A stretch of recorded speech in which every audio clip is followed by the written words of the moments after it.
ஆன்மீக அன்பர்கள் அனைவருக்கும் தெய்வீக எண்ணங்கள் யூடியூப் சேனலின் சார்பாக அன்பான வணக்கங்கள். இன்னைக்கு நம்ம தெய்வீக எண்ணங்களில் பார்க்கக்கூடிய மிகவும் சக்தி வாய்ந்த ஒரு பதிவு. நாளை கார்த்திகை மாதத்தின் அமாவாசை.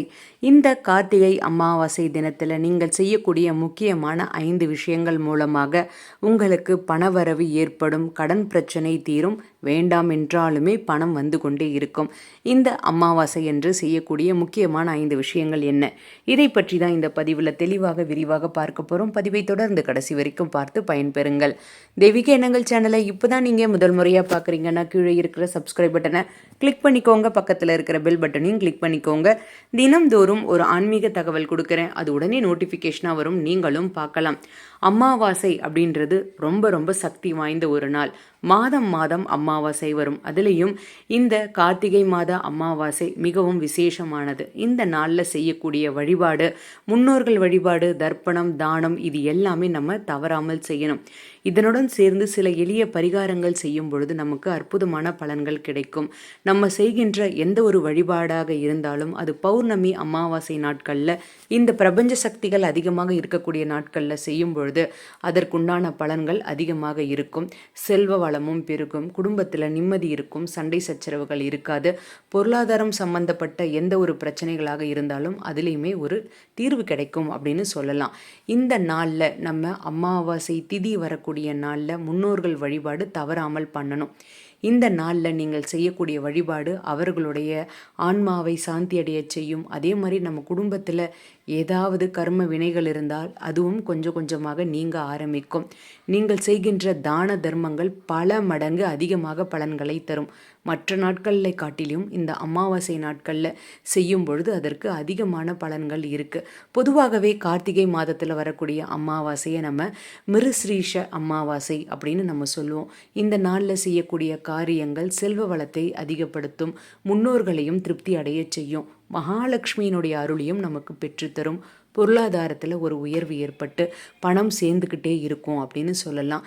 சரி, இந்த கார்த்திகை அமாவாசை திதி எப்பொழுது பிறக்கின்றது அப்படின்னு பார்த்துடலாம்.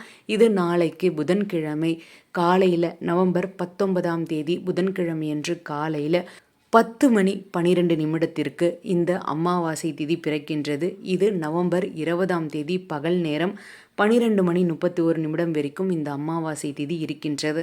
அதனால் நாளைக்கு அமாவாசை வழிபாடு தவறாமல் அனைவரும் செய்யுங்க. இந்த நாளில் நம்ம செய்யக்கூடிய 5 விஷயங்கள் என்ன, நமக்கு அதிர்ஷ்டம் அதிகரிப்பதற்கு என்னென்ன விஷயங்கள் செய்யணும், இதை இப்போ பார்த்துடலாம். முக்கியமாக இந்த அமாவாசை நாளில் அதிகாலையிலேயே எழுந்து நீங்கள் புனித நதிகளில் நீராடுவது அப்படின்றது ரொம்பவும் விசேஷமானது. நாளைக்கு செய்ய முடியாதவங்க நீங்கள் வியாழக்கிழமை காலையில் செய்யலாம், எந்த ஒரு தவறும் கிடையாது. நீங்கள் அப்படி போக முடியலன்னா வீட்டில் குளிக்கக்கூடிய தண்ணீரில் கங்கை தீர்த்தத்தை கொஞ்சம் கலந்துட்டு அந்த தண்ணீரில் நீங்கள் குளித்து வந்து ஓம் நமோ நாராயணாய இந்த மந்திரத்தை சொல்லி சூரிய பகவானுக்கு தண்ணீர் படைத்து வழிபாடு பண்ணுங்கள். அமாவாசை நாட்களில் தவறாமல் பண்ணுங்கள். அடுத்தது 2வது விஷயம், பொதுவாகவே கார்த்திகை மாதத்தில் விளக்கேற்றி வழிபாடு பண்ணுவோம். தீபஸ்வரூபமாக இறைவனை வழிபாடு பண்ணுவோம். அமாவாசை அன்னைக்கு மாலை நேரத்தில் சூரியன் மறைந்த பிறகு மண் அகல் விளக்கில் நல்லெண்ணெய் ஊற்றி தீபம் ஏற்றுங்க. வீட்டு வாசலில் ஏற்றினால் ரொம்ப நல்லது, இல்லைனா துளசி செடிக்கு அருகிலேயோ ஏற்றினால் நல்லது. இந்த விளக்கு ஏற்றுவது நமக்கு பெருமாளுடைய ஆசீர்வாதத்தையும் பெற்றுத்தரும். சனி பகவானால் ஏற்படக்கூடிய பிரச்சனைகள் ஏதாவது இருந்தால் அதுவும் நீங்கும். பெருமாளுடைய ஆசீர்வாதம் மற்றும் மகாலட்சுமியின் ஆசீர்வாதத்தையும் அருளையும் நமக்கு பெற்றுத்தரும், அதிர்ஷ்டமும் பெருகும். தவறாமல் இதை செய்து பாருங்கள். அடுத்தது 3வது, பொதுவாகவே கார்த்திகை மாதத்தில் சோமவார தினங்களில் நம்ம அரசமர வழிபாடு செய்தால் நல்லது. அதுலேயும் அமாவாசை நாளில் இந்த அரசமர வழிபாடு செய்தீங்கன்னா இதுவும் நமக்கு நல்ல பலன்களை பெற்றுத்தரும். அரச மரத்தடியில் நீங்கள் 2 அகல் விளக்கு ஏற்றுங்க. கடுகு எண்ணெய் அப்படி இல்லைன்னா நல்ல எண்ணெயால் தீபம் ஏற்றுங்க. ஓம் நமோ பகவதே வாசுதேவாய இந்த மந்திரத்தை சொல்லிக்கிட்டு அரச மரத்தில் நீங்கள் தீபம் ஏற்றிட்டு அரச மரத்தை சுற்றி வரணும். இது நமக்கு பித்ரு தோஷத்தை போக்க செய்யும் பரிகாரம், அற்புதமான பரிகாரம். அமாவாசை அன்னைக்கு அரச மரத்தை வழிபாடு செய்கிறதுனால முன்னோர்களுடைய ஆசி கிடைக்கிறது மட்டும் இல்லாமல் நமக்கு குடும்பத்தில் மகிழ்ச்சியும் கிடைக்கும், செல்வ வளமும் அதிகரிக்கும், பொருளாதார பிரச்சனைகள் ஏதாவது இருந்தால் அதுவும் தீரும். பெருமாள் வழிபாடு அமாவாசை அன்னைக்கு பொதுவாகவே பண்ணுவோம்.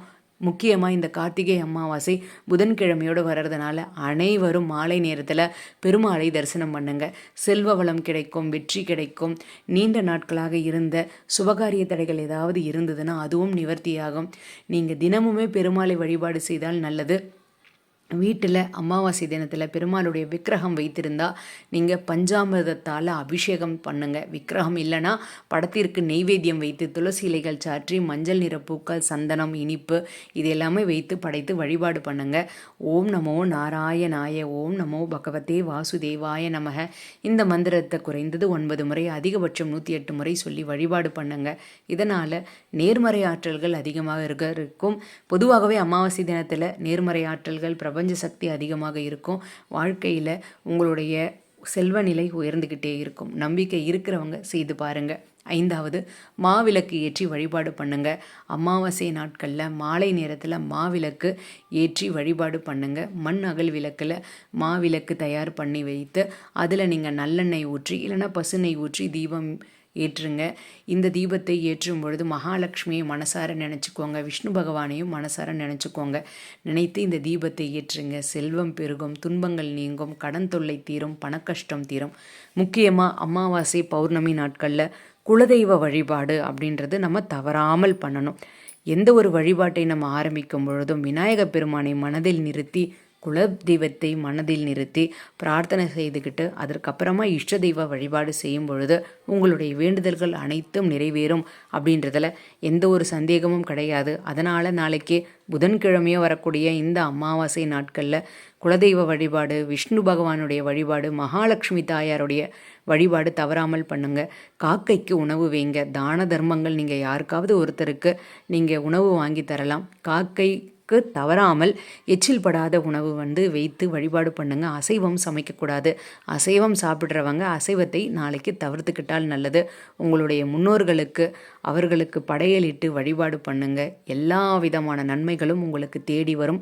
கர்ம வினைகளின் தாக்கம் குறைய ஆரம்பிக்கும். நல்லதே நடக்கும். வாழ்க வளமுடன். ஓம் நமோ நாராயணாய இந்த நாமத்தை கமெண்ட்டில் டைப் பண்ணுங்கள். இந்த வீடியோ பிடிச்சிருந்தால் லைக் பண்ணிக்கோங்க. உங்களுடைய நண்பர்களுக்கும் உறவினர்களுக்கும் ஷேர் பண்ணுங்கள். அவர்களும் இதன் மூலமாக பயன்பெறட்டும். தெய்வீக எண்ணங்களில் இதே மாதிரி நிறைய ஆன்மீக தகவல்கள்லாம் இருக்குது, தவறாமல் பாருங்கள். இன்னும் நீங்கள் தெய்வீக எண்ணங்கள் சேனலை சப்ஸ்கிரைப் பண்ணாமல் இருக்கீங்கன்னா கீழே சப்ஸ்கிரைப் பட்டன் இருக்குது, சப்ஸ்கிரைப் பண்ணிக்கோங்க. பக்கத்திலே பெல் பட்டன் இருக்குது. தினமும் நான் கொடுக்கக்கூடிய ஆன்மீக தகவல் உடனே நோட்டிஃபிகேஷனாக வரும், நீங்களும் பார்க்கலாம். மீண்டும் நாளை ஒரு நல்ல ஆன்மீக தகவலோடு நான் உங்களை சந்திக்கின்றேன். நன்றி, வணக்கம்.